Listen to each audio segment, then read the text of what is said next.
At Infusionsoft, we get a lot of questions about how to run and grow a small business, and that's why we created this video series, to provide a funny, informative, and useful resource for small business owners to get answers to those questions. We found a bunch of experts. We filmed a bunch of episodes. Totally nailed it. And then they told me we had to change the name of the show. We'll make a video intro, they said. It'll be funny and informative at the same time, they said. Call the show Ignition, they said, because we help fuel small businesses, which, I mean, the name is genius. I love it. It's just, we already filmed everything. But I'm fine with it. Totally fine with it.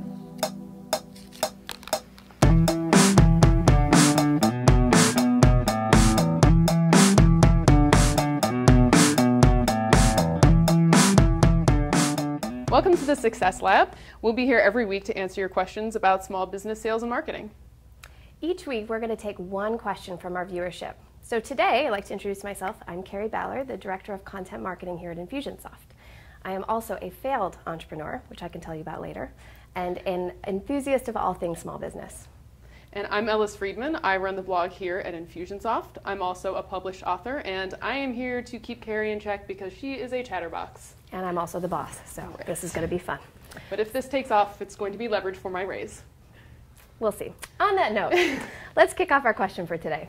All right, well, today's question is from Hunter. He asks, I'm sick of working in an office and want to be an entrepreneur. I'm good at writing, but I don't know how to turn it into a business.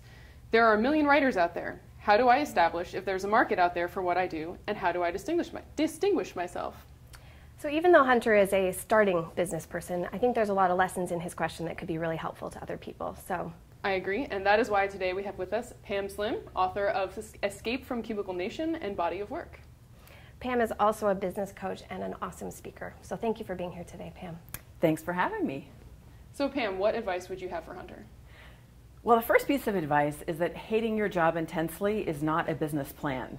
And that is something that many people forget, sitting maybe unhappy in a cubicle, dreaming about what it's like to work in business. Mm-hmm. And so I think in developing the question, he realized that he wants to make sure that there's actually a market for what it is that he has to sell. So really the first thing is understanding, how do people pay for writing out there in the world? What are all the different ways that people might hire writers? And then based on how he knows himself, how can he position himself uniquely for the section of the market that he wants to serve? So how would he determine what section of the market he should be serving? There's a lot of experimentation. It's like running around and doing more the creative investigation to start. I find like a lot of people get very locked up when they start to think about a business plan, and they immediately get stressed out about money. And what I encourage people when they're in the early stages of exploration is just to consider it this huge grand experiment where you can become kind of annoying to friends and family, where you're just asking everybody at the bus stop, in the grocery store, anything about writing. So when you gather that data and you say, okay, there's a corporate market where I could be doing, corporate writing, there's a small business market, I could try to get my own publishing contract. We know how easy that is. Easy. Very. Yes.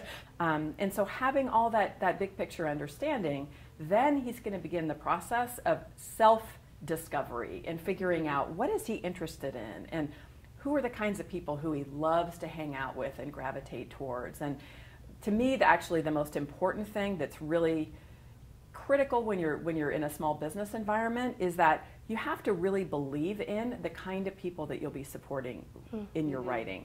I would like to kind of talk about that cross-section because as a writer, part of the hardest part is thinking of your passion like it is a business. And that could really apply to any kind of business that you're doing. But especially as someone who's creative, how do you, one, push yourself to do all that market research, and two, like where would you begin? Because you can talk to writers all day long, but there are plenty of writers who make money but don't necessarily have business sense. So what should Hunter be seeking out? We have one chance at life. Right? Mm-hmm. One opportunity for, in Hunter's case, taking his unique skills and using it in the service of something that is going to leave a footprint on the earth when he leaves, right?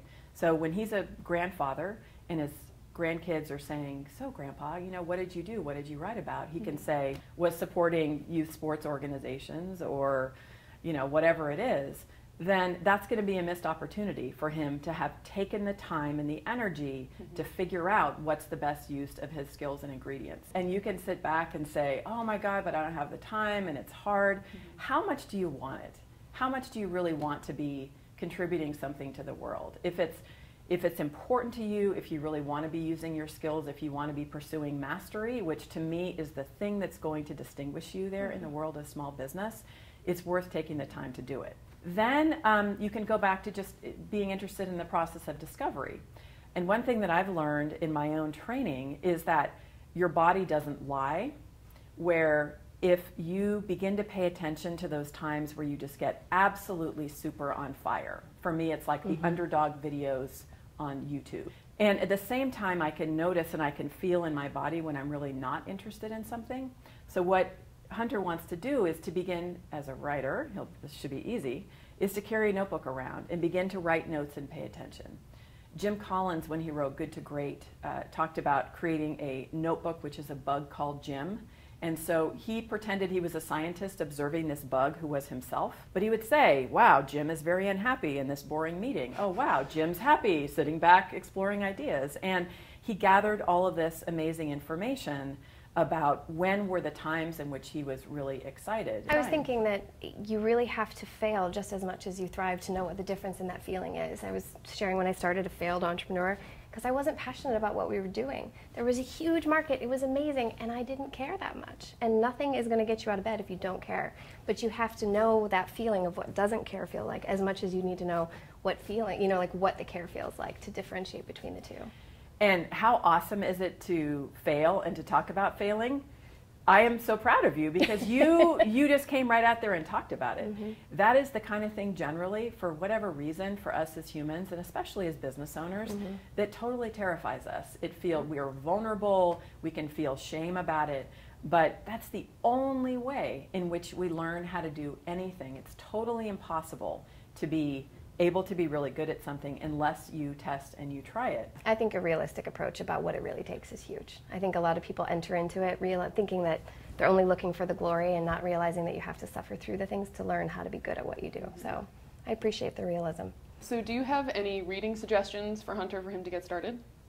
I do. Guy Kawasaki is releasing a new version of Art of the Start, which was a very influential book for me.